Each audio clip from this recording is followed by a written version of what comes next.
Hello guys, welcome to the WTS channel. आज हम आपको एक्सप्लेन करेंगे 2023 में आई मूवी क्रिएटर। कहानी की शुरुआत में हमें ये दिखाया जाता है कि ज़मीन में जंग होने की वजह से ज़मीन पूरी तरीके से तबाह और बंजर हो गई थी। इसीलिए कुछ लोगों को चांद पे भेजा गया ताकि वो लोग चांद में जाकर बाकी के इंसानों के लिए कॉलोनीज बना सके। और जब ये काम हो गया तब इंसान ज़मीन को छोड़कर चांद पर जाकर रहने लगा। लेकिन चांद पर रहना इतना आसान नहीं था क्योंकि वहाँ पर मेटियोर का तूफान आया करता था। तो इसीलिए इन्हें ये सारे फैसले बदलने पड़े। इसलिए इंसानों ने चांद पर माइनिंग करना शुरू कर दिया ताकि वो चांद पर जिंदगी गुजारने के आसान हल ढूंढ सके।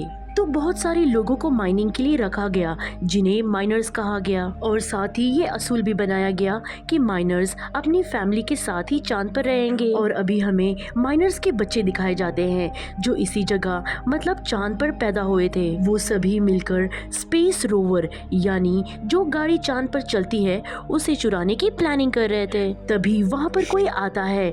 उसे डरकर सब बच्चे वहाँ पर कहीं छुप गए थे। इन्हीं में से एक बच्चा जिसका नाम कैलिप होता है, उसके हाथ में एक कैप्सूल था। कैलिप के डैड भी एक माइनर थे जो काम करने के दौरान मारे गए। कैलिप को 3 दिन बाद ओमेगा पर भेजने का फैसला किया जाता है जहां पर उसे किसी दूसरी फैमिली को गोद दे दिया जाएगा। ओमेगा में जिंदगी हर तरीके से खुशहाल है। लोग वहां बहुत मजे से जिंदगी गुजारते हैं। यहाँ हमें ये बताया जाता है कि चांद पर से ओमेगा पर जाने के लिए तकरीबन 75 साल लगते हैं, जिसके दौरान सफर करने वाला इंसान ट्रायो स्लीप एक चैम्बर में रहता है जिससे उस इंसान की उम्र नहीं बढ़ती। जब वो चांद से ओमेगा तक पहुंचता है तब वो उतने ही साल का होता है। कैलिब इस बात को जानता था कि उसे ओमेगा तक जाने में 75 साल लगेंगे, लेकिन कैलिब यहाँ से नहीं जाना चाहता था। वो जानता था कि फिर वो दोबारा अपने दोस्तों से नहीं मिल पाएगा। उसे एक लेडी वहाँ पे बताती है कि अगले दिन मेटियोर का तूफान शुरू होने वाला है, फिर तुम्हें ओमेगा के लिए रवाना होना होगा। कैलिप को अपने डैड की बहुत याद आ रही होती है। वो याद करता है कि कैसे वो ऊंचाई पर जाकर वहाँ के बेस पर अपने डैड के साथ बैठा करता था। उसे याद आता है कि एक दिन उसके डैड ने उसे बताया था कि चांद के उस पार एक खतरनाक चीज आकर टकराई जहाँ पे वहाँ पे एक क्रेटर यानी एक गड्ढा पड़ गया। तुम एक बार उस जगह जाकर लाजमी देखना। लेकिन चांद के उस पार किसी भी इंसान को जाना मना था। और जिस कैप्सूल को हमने कैलिप के हाथ में देखा था, दरअसल वो कैप्सूल उसे एक गार्ड ने दिया था जो उसे उसके डैड की राग में मिली थी। तभी वहाँ कैलिप बैठा ये सब सोच रहा था, तभी उसके पास उसके 3 दोस्त आते हैं जो उसके जाने की वजह से बहुत दुखी थे।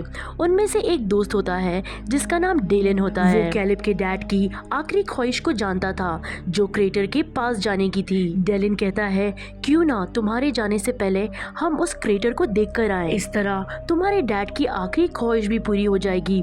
लेकिन ये सब कुछ इतना आसान नहीं था। उन्हें वहां जाने के लिए जिन जिन चीजों की जरूरत होती है वो सारी चीज इकट्ठा करते हैं। अभी इनको यहाँ से बाहर जाने के लिए कोड की जरूरत थी। तभी डेलन बताता है कि यहाँ पर एक लड़की है जिसका नाम एडिसन है।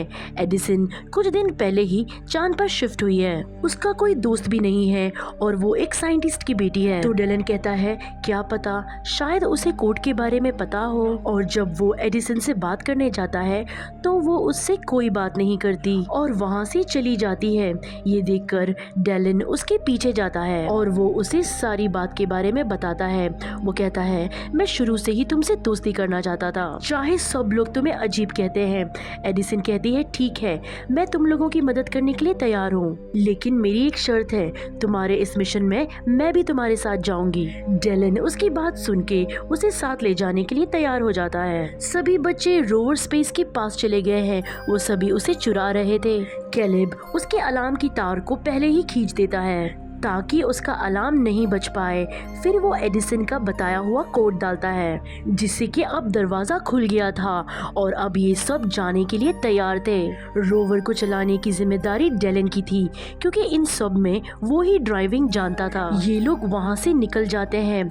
ये लोगों ने पहली बार चांद की जमीन को देखा था। सब लोग बहुत खुश थे, लेकिन इन सबको मेटियोर के तूफान के आने से पहले वापस आना था क्योंकि जब मेटियोर की बारिश होती है तब बेस में लॉकडाउन कर दिया जाता है। सफर के दौरान सभी अपने बारे में बताने लगते हैं। कैलेब बताता है कि मुझे मेरे डैड ने बताया था कि कैसे लोगों को चांद पर भेजा गया था और कैसे उन लोगों से माइनिंग करवाई गई, लेकिन चांद पर रह के माइनिंग करने का काम लगातार कोई भी इंसान से नहीं हो पाता। जैसे कि माइनिंग करते हुए कोई इंसान मर गया तो उसके बेटे या उसके कोई भी फैमिली मेंबर को उस काम को पूरा करना होगा।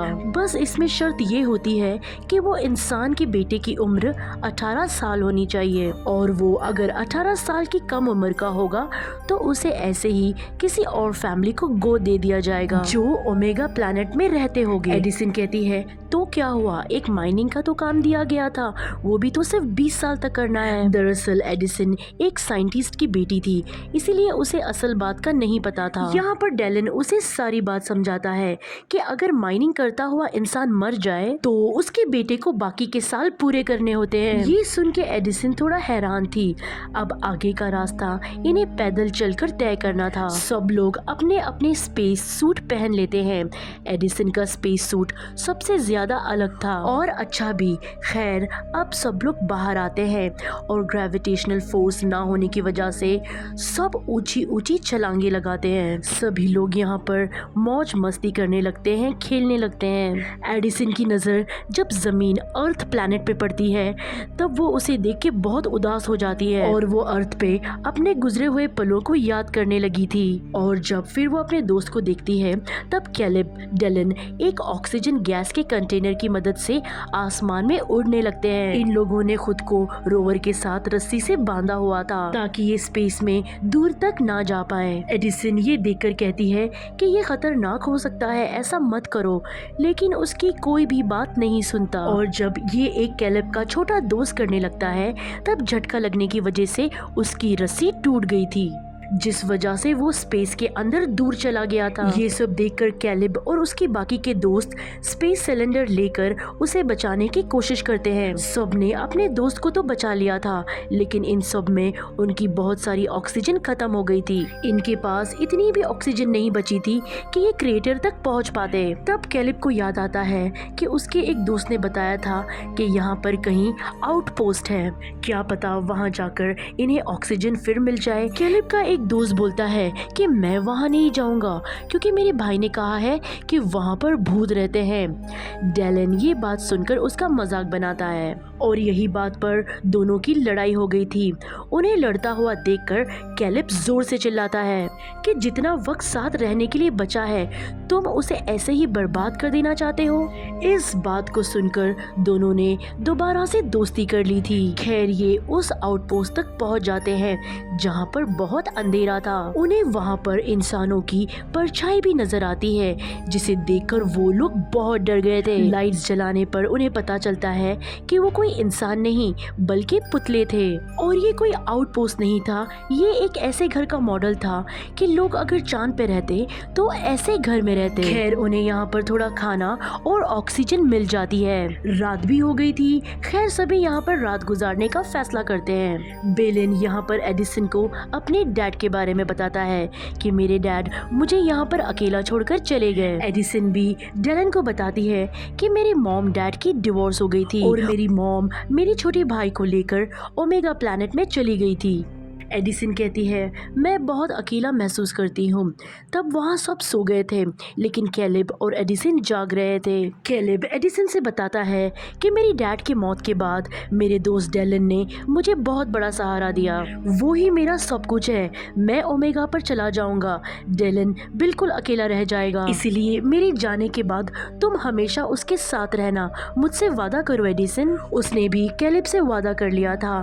फिर जब वहाँ सुबह होती है तो वो लोग अपना सफर फिर से शुरू करते हैं, लेकिन अब इनकी रोवर की बैटरी खत्म हो गई थी और इनके पास ऑक्सीजन की भी कमी हो गई थी, इसलिए इन्हें मेट्रियोर के तूफान से पहले क्रिएटर तक पहुंचना था।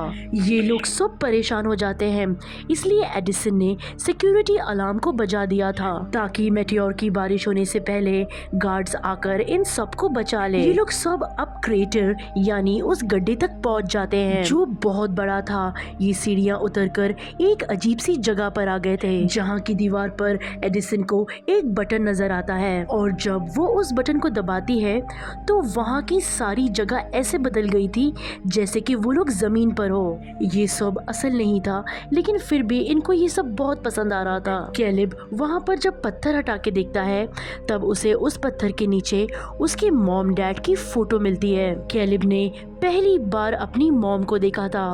अब कैलिब समझ जाता है कि उसके डैड क्यों चाहते थे कि वो यहाँ पर इस क्रेटर पर आए। वो बहुत दुखी था। डेलन उसे कहता है तुम अपनी जिंदगी के इस हसीन चांस को क्यों गवा रहे हो। यहाँ पर हर इंसान यही चाहता है कि वो माइनिंग के 20 साल पूरे करने के बाद ओमेगा पर जाएगा और वो बहुत कम लोग होते हैं। तुम्हारे डैड ने भी तो इसलिए अपनी जान दे दी। यहाँ पर कैलिब को ये बात पता चलती है कि उसके डैड ने जानबूझकर अपनी जान ली थी ताकि कैलिब को ओमेगा पर भेज दिया जाए और वो एक अच्छी जिंदगी गुजार पाए। इस बारे में कैलिब के अलावा सब जानते थे। डेलन कहता है अपने डैड के गिफ्ट को इनकार मत करो, उन्होंने अपनी जिंदगी देकर तुम्हें ये तोहफा दिया है। तभी वहाँ पर उनके एक दोस्त की तबीयत खराब हो जाती है। ये सभी वहाँ पर उस चीज़ को लेकर रोवर तक पहुँचने की कोशिश करते हैं लेकिन तभी मेटियोर का तूफान शुरू हो गया था। सभी अपने आप को बचाने की कोशिश कर रहे थे। एडिसन भी खुद को बचाने के लिए सबसे अलग हो जाती है लेकिन जब वो नजर नहीं आती है तो कैलिब और डेलन उसे बचाने जाते हैं। एडिसन के हेलमेट में दरार आ गई थी इसीलिए वो बेहोश हो जाती है। कैलिब और डेलन एडिसन को बचाकर वापस ले आते हैं लेकिन इसी बीच डेलन भी गिर जाता है लेकिन उसे कैलिब ने बचा लिया था। सभी रोवर के अंदर आ जाते हैं जिसकी खिड़कियां भी मेटियोर के तूफान की वजह से टूट गई थी। इनके पास अब ऑक्सीजन भी कम था इसीलिए अब ये जिंदा नहीं रह सकते थे। सभी उस रोवर में बैठकर अपनी मौत का इंतजार करने लगते हैं। सब समझ गए थे कि अब वो नहीं बच पाएंगे लेकिन इन्हें इस बात की खुशी थी कि सभी साथ मरेंगे और सभी बेहोश हो गए थे।